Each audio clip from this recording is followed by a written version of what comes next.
Faire un métier avec ses mains, c'est faire d'abord, c'est fabriquer, c'est expérimenter, c'est vraiment fabriquer avec les mains. Il ne faut pas toujours trop réfléchir.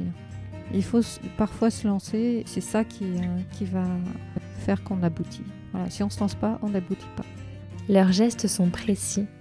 Ils font plier la matière sous leurs mains, la façonnent pour lui donner vie. Ils et elles sont les visages des savoir-faire de notre territoire. Avec notre podcast et grâce au soutien de la région Centre-Val de Loire, on leur tend le micro pour qu'ils et elles nous fassent découvrir leur métier. Bienvenue dans le podcast de l'or dans les mains.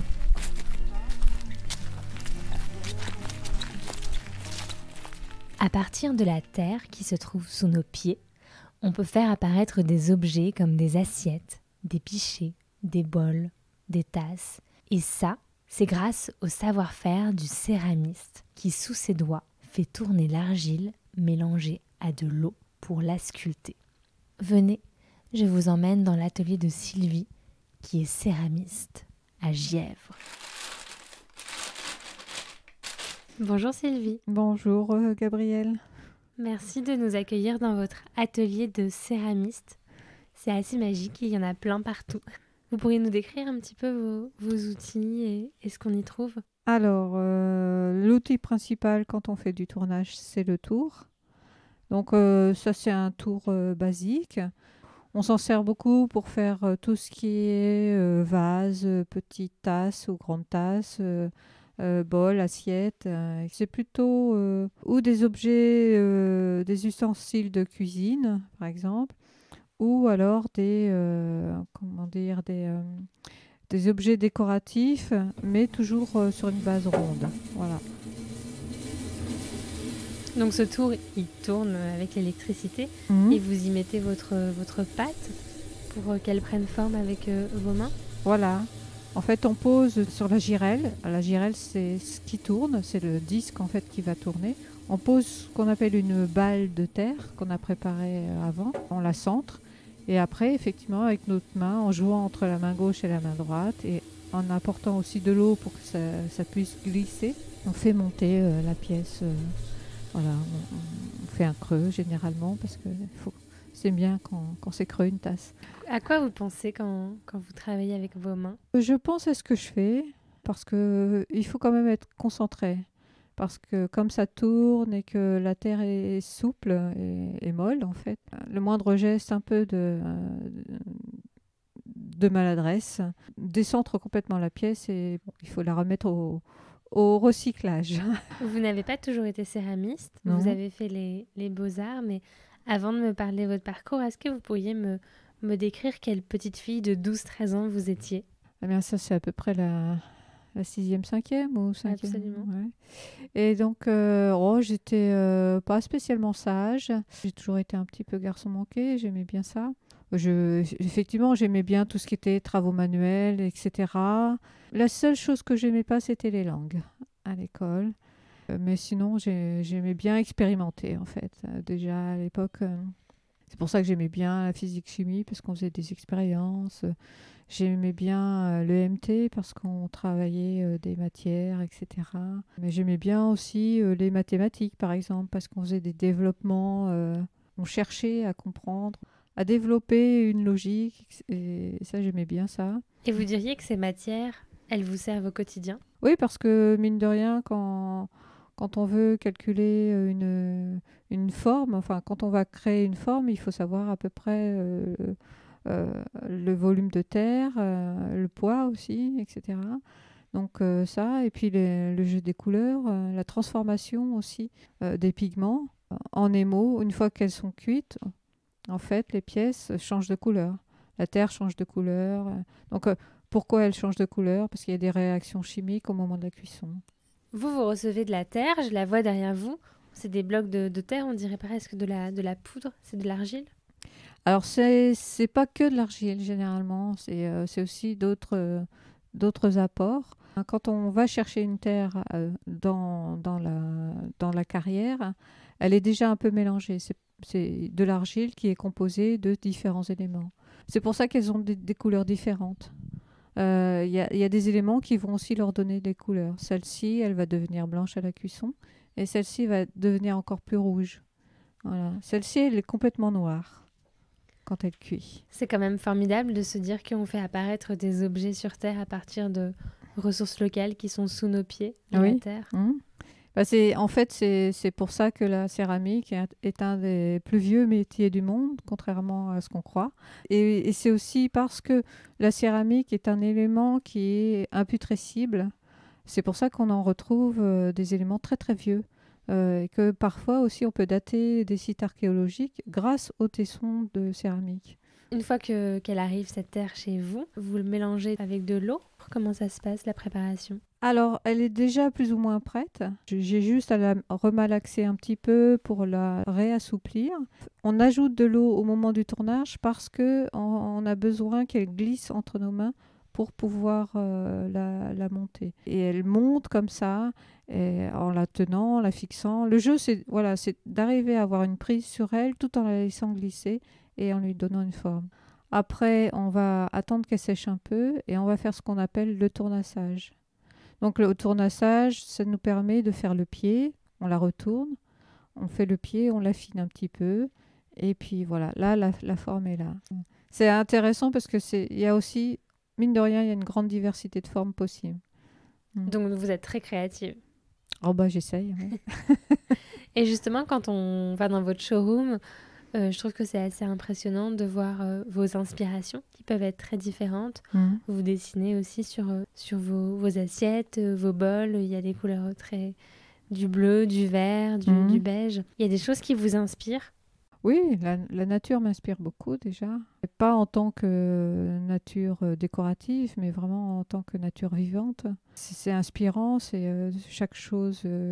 Chaque jour est différent, en fait. La nature elle-même est très créatrice. Et donc ça, c'est une première cuisson. Voilà. Qui va durer combien de temps? La terre qui est noire, je la monte très lentement en température parce que sinon, elle a tendance à faire des bulles ou à craquer, etc. Elle est très, très compacte, donc elle a besoin de temps. Donc, elle peut monter en température. La première cuisson, je crois qu'elle dure 16 heures.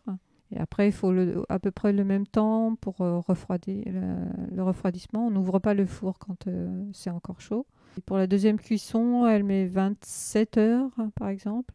Alors qu'une terre un peu moins complexe, en 8 heures, on peut monter la première température et en 12 heures, on monte la deuxième température, enfin la deuxième cuisson. Et entre la première et la deuxième cuisson, il y a l'émaillage. Voilà. Donc ça veut dire que vous plongez votre pièce dans un liquide pour le colorer. C'est un peu la procédure de la teinturerie en fait pour le textile. Alors ça dépend. L'émaillage, on peut la faire au pinceau, on peut la faire au trempage, on peut la faire au pistolet, on peut la faire un peu comme on veut. En fait, à la poire aussi, parce qu'il y a des poires où on met le liquide dedans et ça fait comment dire, on peut dessiner avec et ça fait des petits bourrelets sur la terre, enfin sur la pièce, qui font un peu du relief. Moi, je grave aussi mes objets au moment où la terre est sèche. Avec une pointe sèche, je fais les dessins, en fait. Et après, j'ajoute la couleur. La question de bien vivre de son art, de son artisanat, ce sont des freins qui ont aussi contribué au fait que beaucoup de jeunes ne choisissent pas ces voies. Qu'est-ce que vous avez envie de leur dire à ça?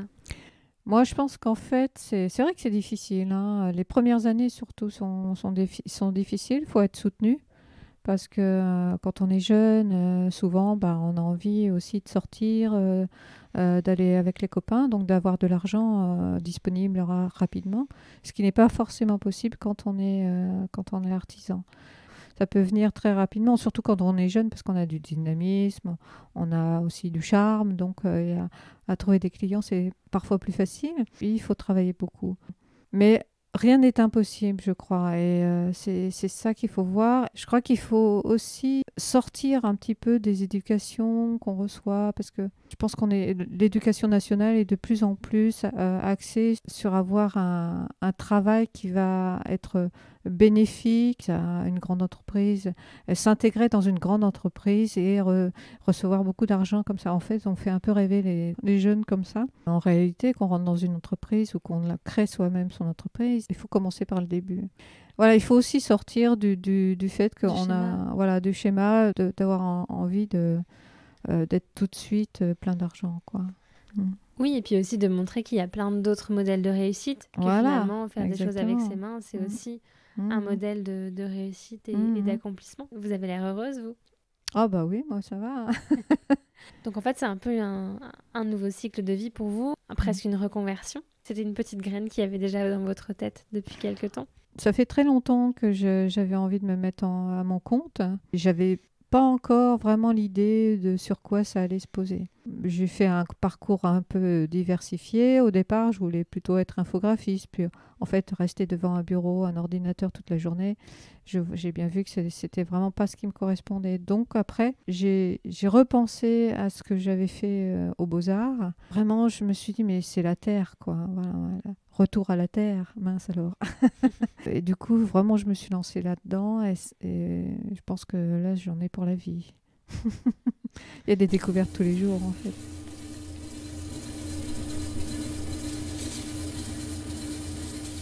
Et vous avez refait une formation pour ça ? Alors, j'ai fait des petits stages à La Borne, au village de Potier de la Borne, dans le Cher. C'est un village qui propose des stages. Alors, historiquement, c'est vraiment un village de potiers. Ils ont des fours immenses qui sont plus grands que l'atelier. Et c'était une tradition de chauffe à bois avec différentes techniques de mise en place des fours, etc. Et après, dans les années 70, il y a vraiment une équipe d'artistes qui sont arrivés et qui ont renouvelé un petit peu le statut de ce village qui périclitait, puisque de toute façon, les seaux, les pots, avec l'arrivée du plastique, en fait, la terre a eu beaucoup moins de succès. Donc, si un des jeunes qui nous écoute a envie de tester la céramique, il peut aller aux ateliers de La Borne. Voilà, oui.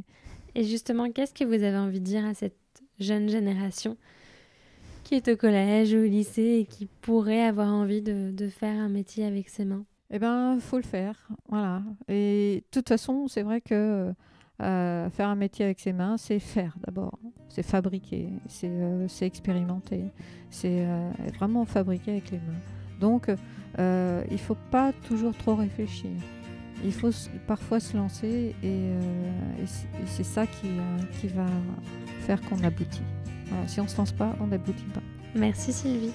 Mais je vous en prie. Et voilà, fin de l'épisode. C'était un podcast de l'or dans les mains avec le soutien de la région Centre-Val de Loire.